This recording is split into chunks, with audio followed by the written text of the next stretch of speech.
Waandishi wa habari na Watanzania,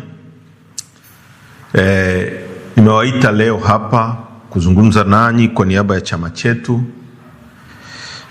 na kupeleka ujumbe wetu kwa Watanzania na msimamo wa chama chetu kuhusu upandaji wa bei ya mafuta na gharama na athari zitakazojitokeza kwenye maisha ya kila Mtanzania.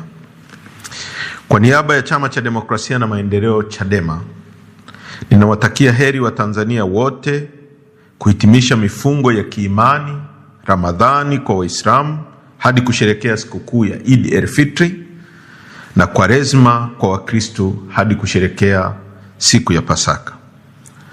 Chama chenu mnachokiamini, tunalazimika kuzungumza nanyi mambo muhimu ya nchi yetu, na katika mazungumzo haya mambo muhimu ya kuchukua hatua.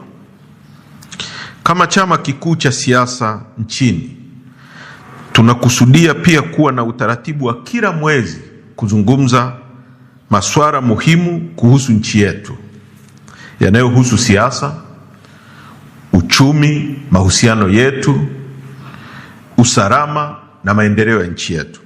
Kwa hiyo huu ni utaratibu mpya ambao tunauanzisha, ambapo kwa kila mwezi chama chetu kitazungumza na Watanzania mambo yote yanayokuwa yamejitokeza kwa mwezi ambayo yanahusu usalama wa nchi yetu, masuala ya uchumi na masuala ya kisiasa.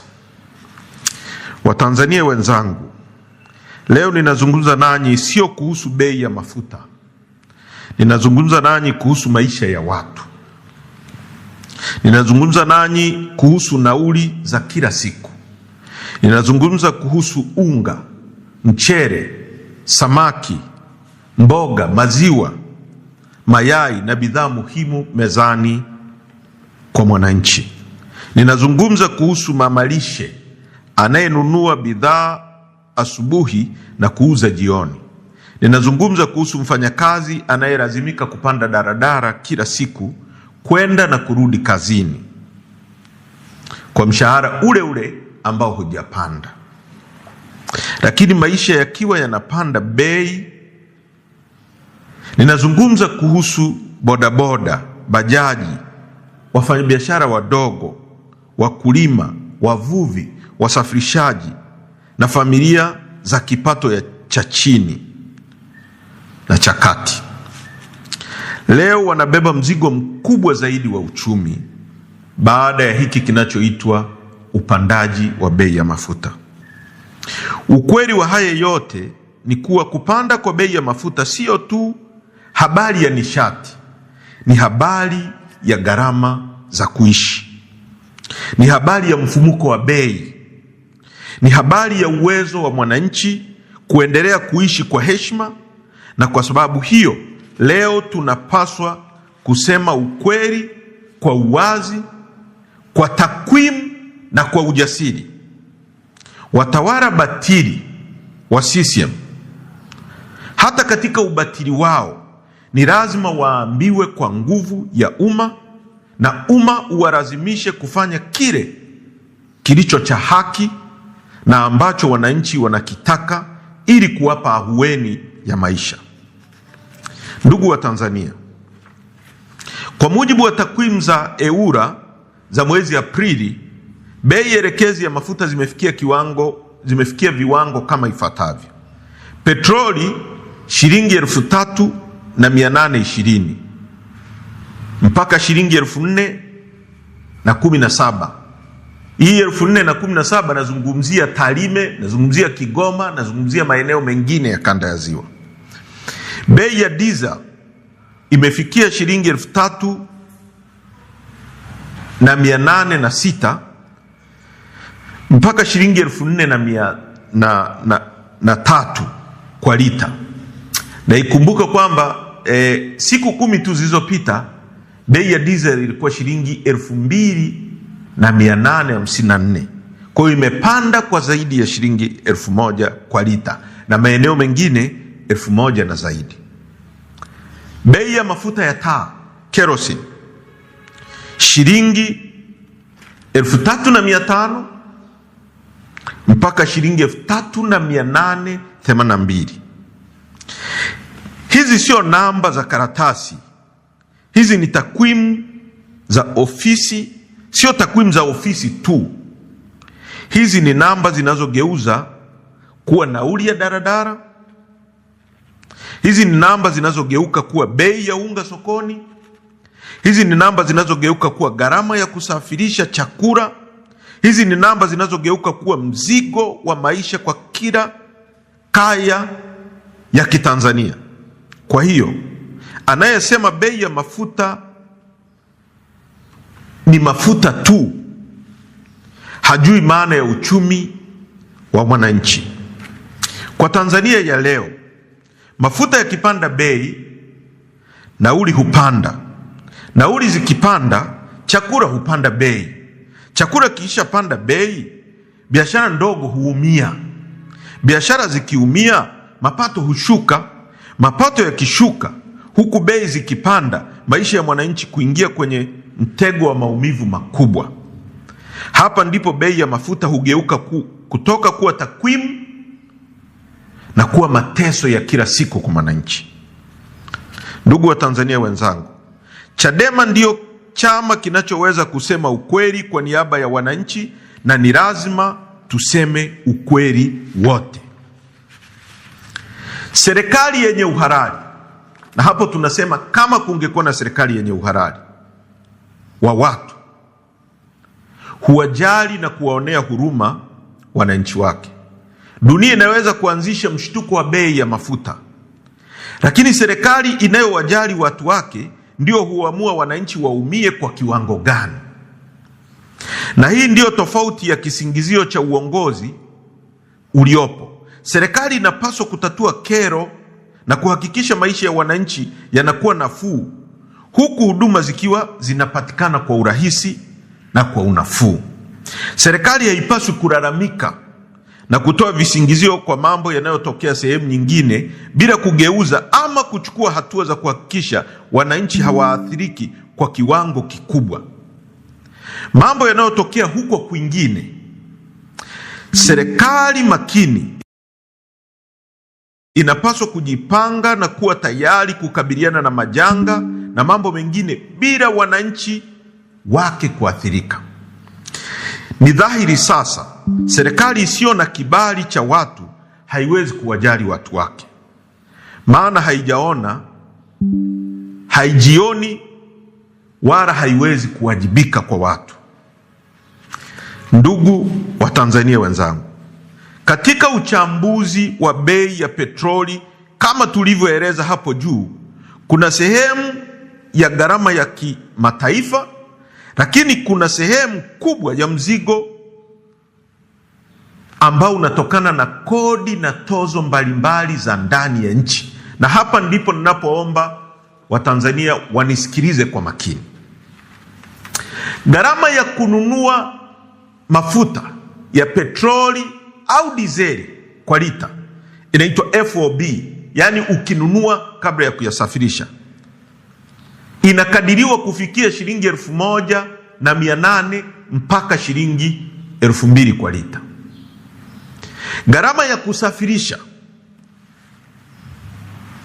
ambayo ni freight and insurance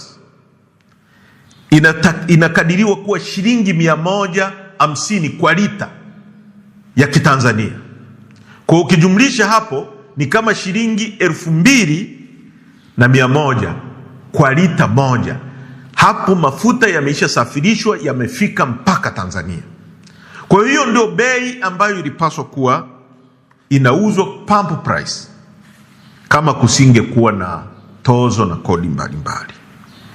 Sasa kwa nchi yetu, ukichukua jedwali la tozo na ushuru mbalimbali na kodi, zinakadiriwa kufikia 16. Kwa mfano, petroleum levy kuna takriban shilingi 400. Ushuru wa bidhaa, yani excise duty, takriban shilingi petroleum levy ni shilingi 300. Ushuru wa bidhaa, yani excise duty, kuna shilingi 400. Fuel levy takriban shilingi 500. OMC margin shilingi 300. Retail margin shilingi 170. Hapo kuna kodi zinaitwa demurrage, kuna railway levy na kodi nyingi rukuki ambazo zinawekwa kwenye kila lita moja ya mafuta. Lakini uchambuzi wa kina unaonyesha jambo moja la msingi kabisa. Kila shilingi 100 anayolipa mwananchi kwenye mafuta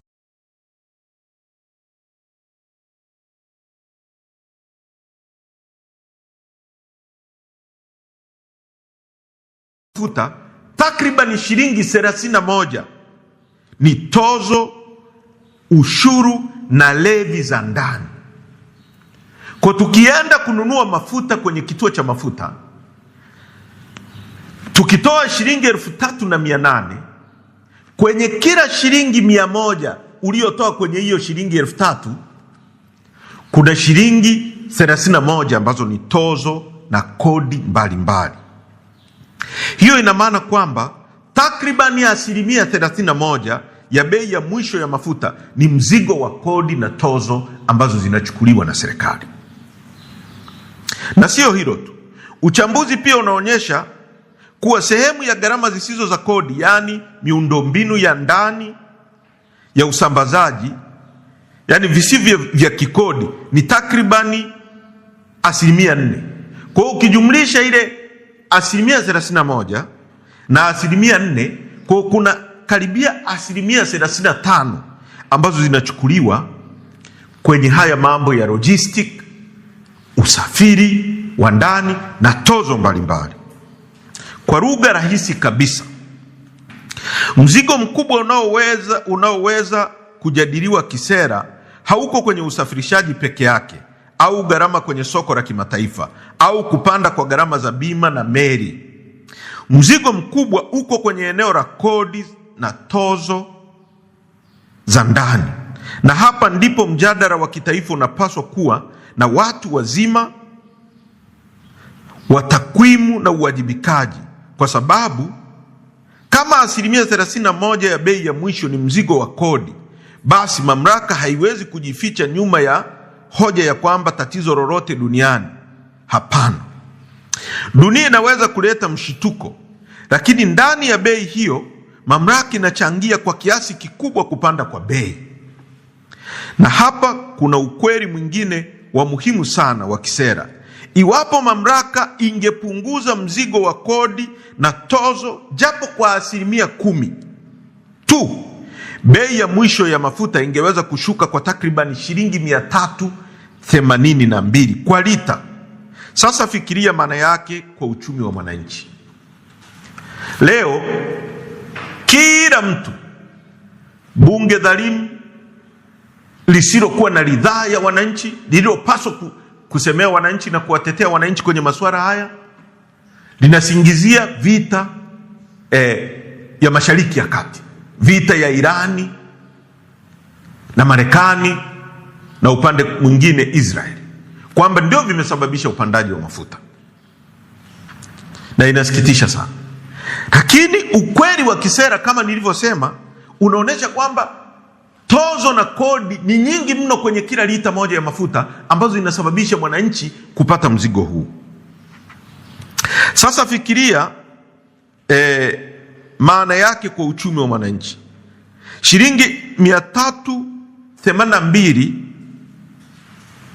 chini kwa bei ya petroli. Kwa hiyo kama kwenye kituo cha mafuta tumenunua mafuta kwa sasa shilingi 3,802, ukitoa shilingi 382 unazungumzia shilingi 3,500 kwa lita moja.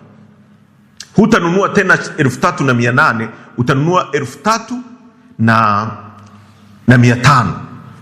Hiyo ni kama umeondoa 10% tu. Ukiondoa 20%, ina maana bei ya petroli na diesel itashuka kwa zaidi ya shilingi 700. Kwa hiyo kwenye kituo cha mafuta tutanunua diesel kwa shilingi 3,100 badala ya shilingi 3,800 tunayonunua sasa. Hivyo hivyo kwenye mafuta ya taa hivyo hivyo kwenye petroli. Hiyo ni afueni ya moja kwa moja kwa watu wa daradara, na kama watu wa daradara watapata ahueni, maana yake hawatapandisha bei ya nauli ambayo inakwenda kumwathiri mwalimu ambaye mshahara wake haujapanda. Yeye mshahara wake uko pale pale, lakini bei ya kusafiri kutoka nyumbani kwake kwenda kwenye kituo chake cha kazi inaenda kuongezeka. Kwa hiyo ukipunguza hiyo gharama, haitamwathiri mtu wa daradara, na isipomwathiri mtu wa daradara, haitamwathiri mwalimu, haitamwathiri mfanyakazi wa kawaida anayetoka nyumbani kwake kwenda kufanya kazi kwenye hoteli Mbezi Beach. Kwa hiyo maisha yatakuwa ni ahueni kwa huyu mwananchi. Ukipunguza hiyo 10%, utamsaidia mtu wa bodaboda ambaye tunajua hii ni industry kubwa inayoajiri vijana wengi wa Kitanzania ambao wamemaliza vyuo vikuu. Serikali imeshindwa kutengeneza opportunity, fursa zao za kuajiriwa, wamejiajiri kwenye bodaboda. Unapopandisha bei ya mafuta, maana yake huyu mtu wa bodaboda atalazimika kupandisha bei ya nauli, na akipandisha bei ya nauli, pengine atapunguza wateja, watapungua kwenye kusafiri, au wengine wataacha kusafiri, ataathirika. Sana sana bei zimebaki pale pale. Kwa hiyo margin ya profit ya kwake, margin ya faida, ule uwezo wa kupata faida unapungua. Kama alikuwa anapata shilingi 10,000 huyu mtu wa bodaboda kwa siku, sasa atakuwa anapata shilingi 5,000, na hapo hawezi kumpelekea tajiri wake. Na hapo tunazungumza kuhusu bajaji, tunazungumza kuhusu maroli yanayoleta vyakula, kwamba ukipandisha hii bei itapandisha ya maroli. Bidhaa zinapofika sokoni Kariakoo, zinapofika chakula kitakapofika Mabibo, kitakapofika Mwanza, kitakuwa kimepanda bei.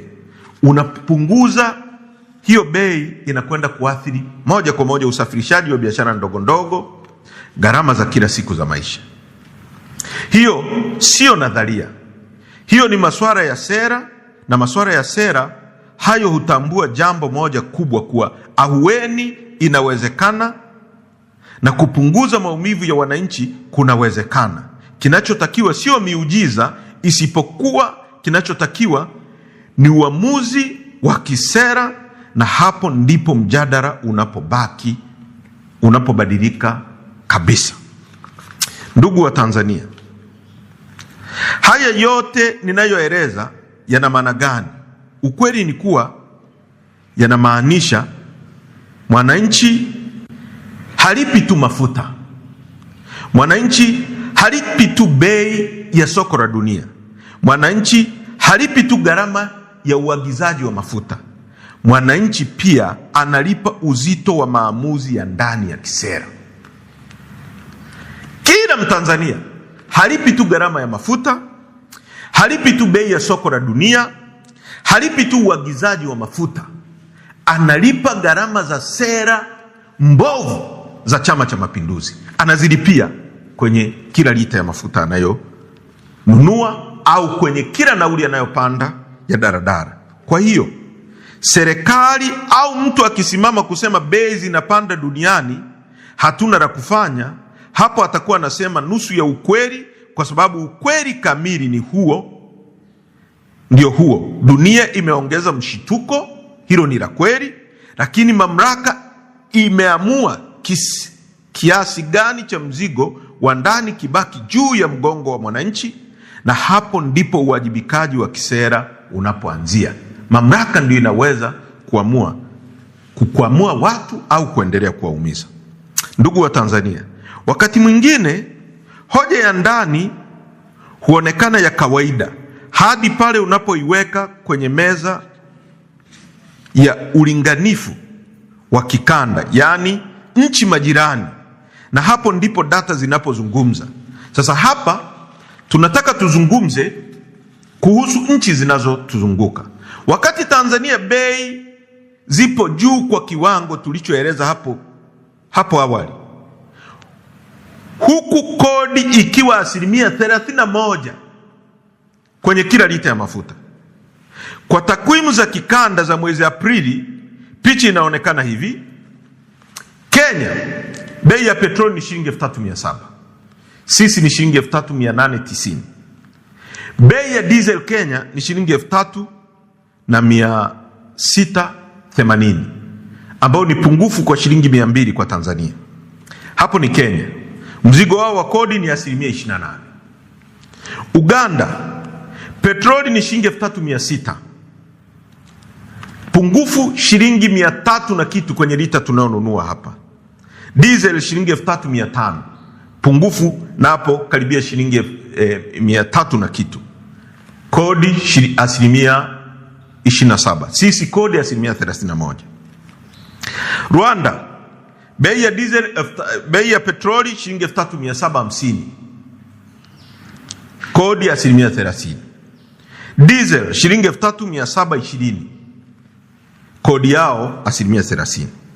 Zambia bei ya petroli shilingi 3800, diesel shilingi 3777, kodi 30%. Kuna jambo moja la muhimu la kuzungumza hapa. Kwenye nchi zote hizi nilizozitaja, ukiondoa Kenya ambayo ina bandari yake peke yake, nchi ya Rwanda, Uganda, Zambia, zote zinatumia kodi, zinatumia bandari ya Dar es Salaam kusafirisha mafuta yao. Maana yake wanalipa gharama zaidi ya storage, wakija wakiweka kwenye matenki yetu. Wanalipa gharama zaidi ya umbali, kwa maana ya maroli yanabeba kutoka hapa kwenda Rwanda. Ukipiga kilomita za kutoka hapa mpaka Tarime ni zaidi ya kilomita za kutoka hapa mpaka Rwanda, ni zaidi ya kilomita kutoka hapa mpaka Zambia Kaprimposhi, ni zaidi ya kilomita kutoka hapa mpaka Uganda Kampala. Hawa hawana bandari, wanapitishia kwetu, lakini bei ya mafuta kwao ni chini kuliko bei ya mafuta Tanzania. Maana halisi ya jambo hili kisera ni kuwa bado kuna nafasi ya kufanya ahueni ya kodi, tax relief ya muda, bila kuvunja mantiki ya kiuchumi. Katika hili wa Tanzania ni vyema tuunganishe nguvu ya umma ili kuwa na mjadala huu ambao utahakikisha, utatufikisha kwenye kupunguza maumivu haya ambayo hatuna sababu yoyote ya kuyavumilia. Ndugu wa Tanzania, tunaposema mafuta yamepanda, watu wengine hudhani ni mjadala wa sekta ya nishati tu. Hapana, huu ni mgogoro mpana wa gharama ya maisha, kwa sababu mafuta ni uti wa mgongo wa mzunguko wa bei katika uchumi.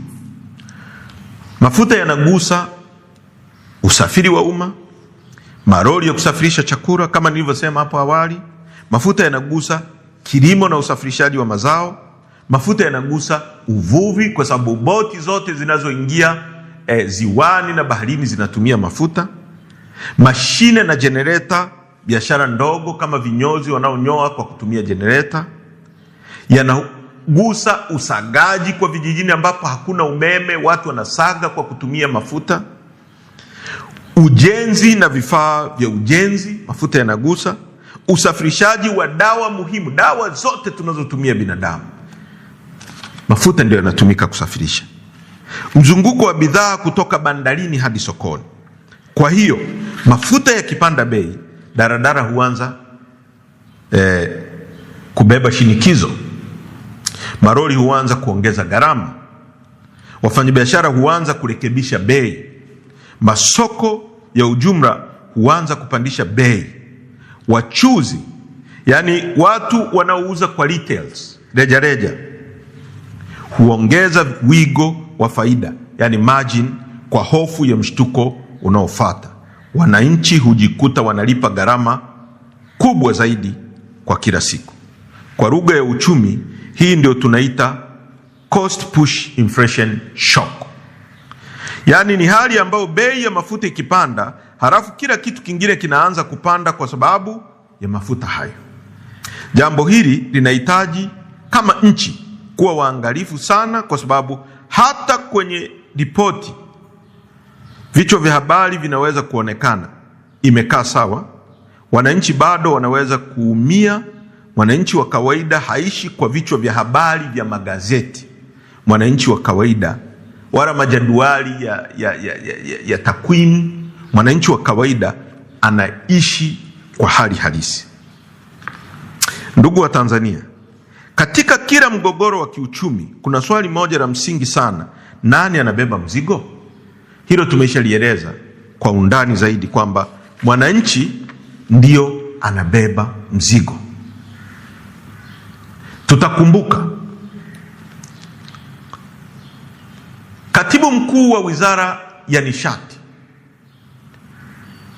anaitwa Bwana Mataragio alitoka na akawaambia Watanzania kwamba bado tuna hifadhi ya mafuta ya kutumia kwa miezi mitatu. Na kama mnavyokumbuka, tangu baada ya vita ya Uganda na Tanzania miaka ya 79, Mwalimu Nyerere alijenga matenki ya kuhifadhia mafuta ya Tipa, baada ya kujifunza kwamba kunaweza kutokea dharura na nchi ikaingia kwenye crisis, kwenye matatizo. Mwalimu akajenga matenki ya kuhifadhia mafuta ya Tipa ambayo yako Kigamboni, na matenki haya yamekuwa yakihifadhi mafuta ya ndani ya nchi na mafuta ambayo yanasafirishwa kwenye nchi ambazo zinatumia bandari yetu.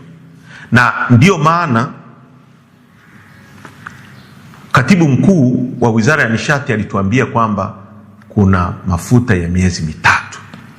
Sasa kama tuna mafuta ya miezi mitatu ambayo huu mgogoro ulipoanza huko yalikuwa tayari yako ndani ya nchi, inakuwaje hayo mafuta yapande bei ghafla kabla ya ingizo la mafuta mapya ambayo yameingia nchini? Lakini vile vile kuna swala ambalo la makatel, watu ambao wamejimilikisha uchumi wa nchi yetu, wanaonunua mafuta na kuagiza mafuta kutoka nje. Kampuni moja, tuna taarifa ambazo tunaendelea kuzifuatilia kwamba kampuni moja ambayo inaubia na watu wakubwa walioko serikalini ndio ilipewa tenda ya kuagiza mafuta peke yake na TPDC, na yenyewe ndio ina control kwa monopoly bei za mafuta na kusababishia Watanzania matatizo makubwa namna hii. Kwa hiyo hitimisho, Chadema tunasema nini na nini tunachotaka kifanyike kwa haraka? Chadema inaamini kuwa watawala dhalimu wameshindwa kuchukua hatua madhubuti kulinda wananchi dhidi ya hatari za soko la kimataifa na mifumo dhaifu ya ndani inayochangia kupanda kwa bei hizi. Kwa hiyo leo, kwa sauti ya uwazi, kwa sauti ya uadilifu, kwa sauti ya uchumi wa mwananchi, tunasema tunazitaka mamlaka zitekeleze, na Watanzania kwa sauti moja tudai haki hii ya maamuzi ya kupata ahueni kwenye mafuta kwa kutaka yafuatayo yafanyike. Moja, kuondoa kodi na tozo zote takribani 18 kwenye mrorongo wa bei ya lita ya mafuta. Jambo hili liendane sambamba na kuweka wazi mfumo wa utaratibu wa uagizaji wa bei ya mafuta katika hali iliyopo sasa nchini. Kwa tunataka tozo na kodi mbalimbali ambazo zinafikia 18 ziondolewe, serikali ziondoe, hii serikali dhalimu, ili kuwapa wananchi ahueni.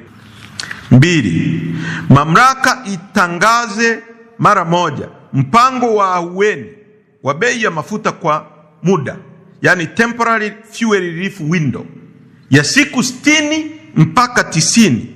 Tunaitaka mamlaka husika kutoa ruzuku ya muda, yani targeted subsidy, ili kuwalinda wananchi na sekta nyeti kama usafirishaji na kilimo.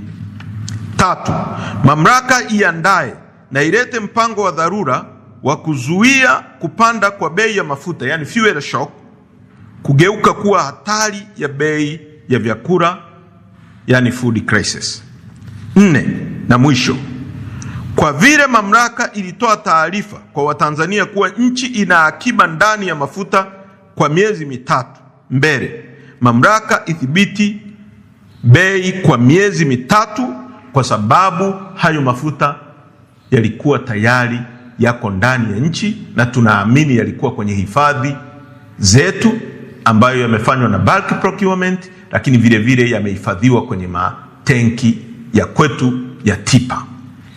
Chadema tunasisitiza kuwa hali hii siyo ya kuvumilika na haiwezi kuvumilika. Ni wajibu wa mamlaka husika kuwalinda wananchi wake kwa vitendo, si kwa maneno. Tumechoka na maneno yao, kila siku wanaongea wanatuimbia. Sisi hatutaki hayo maneno. Wajibu wa mamlaka ni kulinda wananchi.